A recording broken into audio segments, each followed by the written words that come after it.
All right, so I get on my computer today. On the Google homepage, they always have some little like celebrating the Wizard of Oz or something. And today is celebrating the 90th anniversary of the 19th Amendment of the Constitution. I knew it had to be like a politically correct amendment because they would never have like celebrating the Second Amendment of the Constitution, your right to bear arms. I don't think Google would ever have that. For people that don't know, there's like a little pink checkbox. And what that represents is the 19th Amendment guaranteed women the right to vote, or women's suffrage. Speaking of which, I saw this video on YouTube. I swear to God, it's like a young Ramsey Paul. I just love this kid. He went to the school and he had a petition asking girls to sign a petition to end women's suffrage.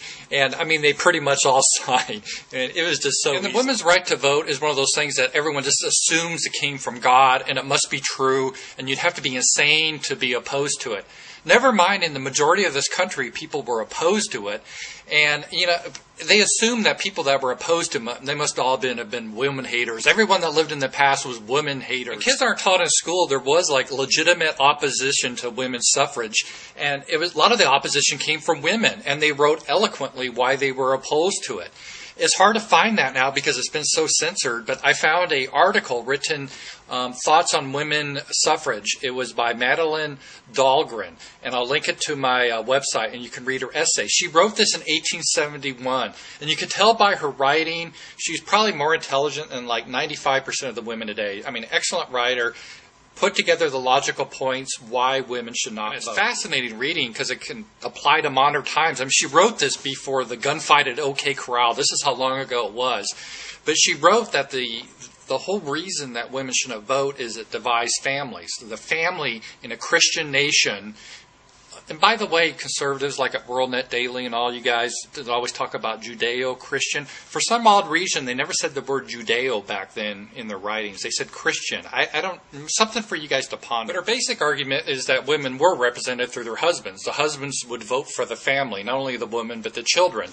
And her argument was in a Christian nation, that was a proper division of responsibilities. It wasn't a matter of that men were superior to women, is they had different functions. And the woman's function was to take care of the family, educate the children, and prepare the children for the future generations. And the husband was to provide and protect.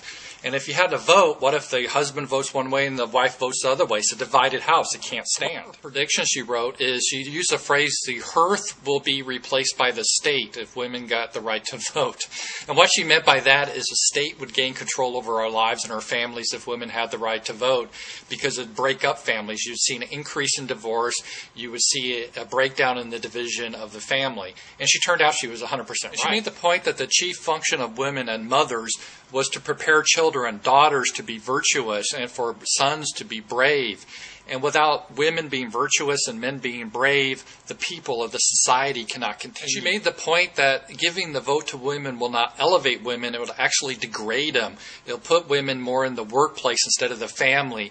It will sexually degrade them in the future. And when she said that, I was just thinking about the video I did the other day about this British girl that was bragging about having sex with 5,000 different guys.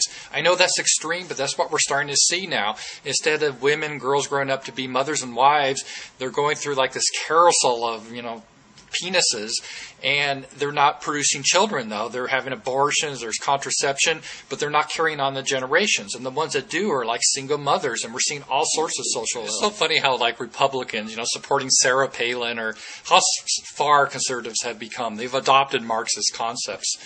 And it's just not Christianity. If you believe in evolution even, one of the things that, feminists always say patriarchy is a social construct, but it isn't. Patriarchy is within our genetics. That's what we are as animals, as a type of ape.